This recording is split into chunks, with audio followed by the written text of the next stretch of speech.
Morning, Steve Reed in Chicago with the morning grain comments. Well, obviously it's cold outside. I think Florida is the only state in the whole 48 states that right now is warm, and it's probably going to stay cold for the next couple of days as an Arctic blast comes through the Midwest, and then we might warm up a little bit at the end of the week.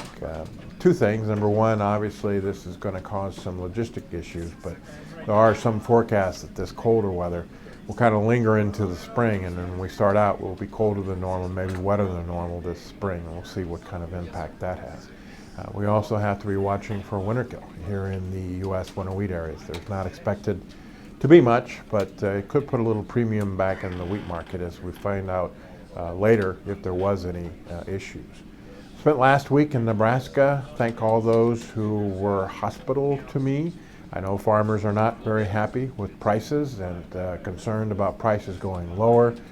We did see a big Nebraska corn crop out there with piles on the ground in almost every town and every elevator. So the perception is that the U.S. corn crop it probably will get bigger in January. The issue on the beans is maybe the USDA's got that number right, and so that continues to cause some concern that the U.S. old crop soybean situation may be tight. Overnight, bean prices up 7 cents, corn about unchanged, and wheat's up about a penny. I think that going into tomorrow's USDA monthly supply and demand report, the market expects the USDA to raise U.S. soybean usage, lower the carryout, which could be supportive to the bean market. The problem with that is that South America's weather is nearly ideal, and they're looking for big crops down there. So on March 1, could potentially have a record world soybean crop. So we have to balance the next 30 to 60 days and the tight U.S. situation, the weather situation here, versus the long-term outlook that soybean prices are overpriced.